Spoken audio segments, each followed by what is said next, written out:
तो सहवीर्यं कर्मामहे तेजस्वनावधीतमस्तु मा विद्विषावहे।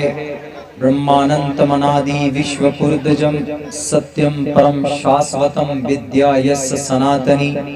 निगमबिरदै बहुनाम जन्मनामन्ते ज्ञानवान् मां प्रपद्यते वासुदेवः सर्वमिति समहात्मा सुदुर्लभः। उदारा सर्व एवैते ज्ञानी तात्मेव मयिमतम् आस्थितः सहि युक्तात्मा मामेवामुत्तमां गतिम्। ओम शांति ओम शांति ओम शांति। हज़रात मोहतरम,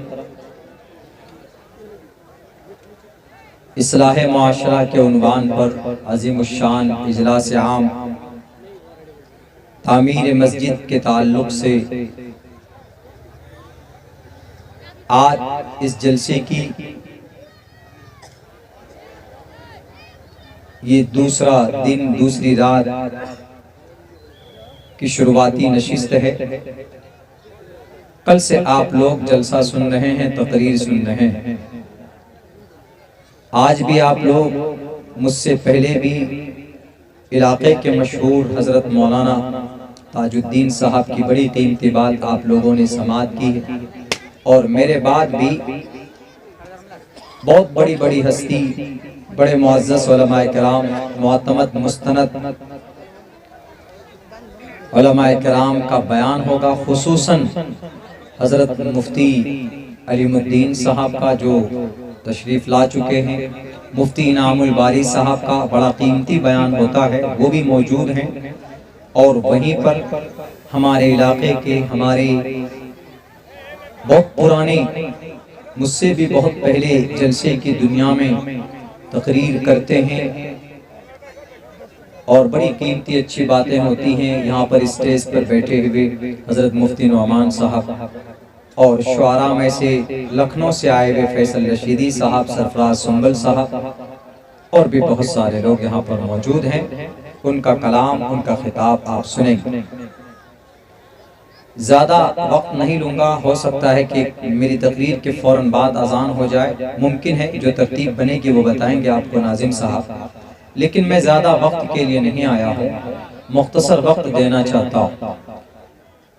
बड़ी लंबी चौड़ी बात ज़रूरी नहीं है, बात बहुत होती है लेकिन अमल ज़रूरी है। ये नहीं कि कौन चतुर्वेदी साहब हैं, हम उनका मंत्र सुनना चाहते हैं, उनका श्लोक सुनेंगे अच्छा लगेगा, नहीं। ये नीयत मत रखिए, बल्कि ये नीयत रखिए कि जो भी आलिम आएंगे, जो भी बातें हमें कहेंगे, इंशाअल्लाह हम उस पर अमल करेंगे। अगर ये नीयत होगी तो आप जितनी देर तक यहाँ पर बैठ कर रहेंगे, आपका बैठना, जलसा सुनना इंशाअल्लाह आपके लिए नफा बख्श होगा और नेकी में शुमार हो सकता है। इन्नमल अमालु बिन्नियात, deeds will be judged by the intention। अल्लाह के नबी की हदीस है कि आमाल का फैसला, आमाल का दारोमदार, उसके ऊपर जो सवाब मुरत्तब होते हैं वो आपकी नीयत पर हुआ करता है। अगर आपकी नीयत ये है कि हम तकरीर सुनने जाते हैं, देखते हैं किनकी तकरीर अच्छी होती है, तो फिर कोई सवाब आपको नहीं मिलने वाला है। इसलिए ये नीयत रखिए कि इंशाअल्लाह हम जो भी कुरान और शरीयत की बात सुनेंगे उनको अपनी ज़िंदगी के अंदर अप्लाई करने की, अपनी ज़िंदगी के अंदर दाखिल करने की कोशिश करेंगे। मेरे भाइयों, मैंने आप लोगों के सामने अल्लाह के नबी की एक हदीस और जन्नत में जाने का तरीक़ा क्या है, जन्नत में कौन जा सकता है, उसके ताल्लुक से कुरान करीम की आयत पढ़ी। नमाज पढ़ते हैं हम लोग, नमाज अल्लाह की का ऑर्डर है, हुक्म है अल्लाह का। अगर हम नमाज नहीं पढ़ेंगे तो अल्लाह हमें सजा भी दे सकता है मरने के बाद, या अल्लाह माफ भी कर सकता है कि ये हमारा हक था, मेरे लिए था, तुमने नमाज नहीं पढ़ी, लेकिन तुम्हारा दूसरा अमल मुझे महबूब है, जाओ मैं तुम्हें माफ करता हूँ, तुमको जहां जाना है तुम चले जाओ। उनको जन्नत भेज देते, माफ कर देते, मैं तुम्हें I forgive you and you can enter, you can receive, you can go to जन्नत, तुम जन्नत जा सकते हो।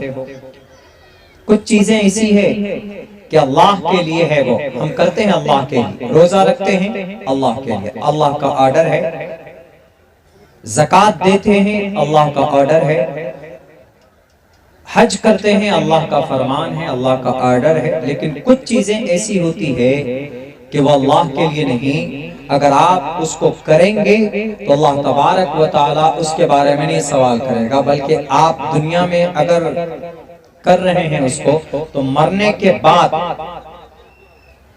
सवाल जवाब कर सकता है वो शख्स। जैसे हम लोग उसको हुकूकुल इबाद बोलते हैं। आजकल हम लोग दूसरों की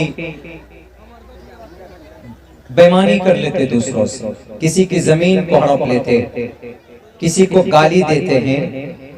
तो आपने अगर किसी को गाली दी होगी, अगर आपने किसी की जमीन नाजायज तौर पर आपने अगर उस पर कब्जा किया होगा, तो अल्लाह तबारक व तआला कहेगा कल क़यामत में मरने के बाद मैं कुछ नहीं कर सकता।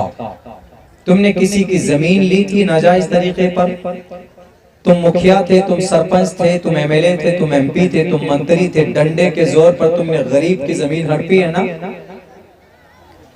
वो कहेगा कि अल्लाह आप तो सर्वशक्तिमान हैं, आप माफ कर दीजिए ना। तो अल्लाह कहेगा कि मैं माफ नहीं कर सकता तुमने दुनिया के अंदर जिसकी जमीन नाजायज तरीके पर तुमने कब्जा किया, जाओ उसके पास, अगर तुमको वो माफ कर देगा तो मैं माफ कर दूंगा, अगर वो माफ नहीं करेगा तो तुम्हारे पास जो नेकियां हैं वो नेकी उसको दी जाएगी।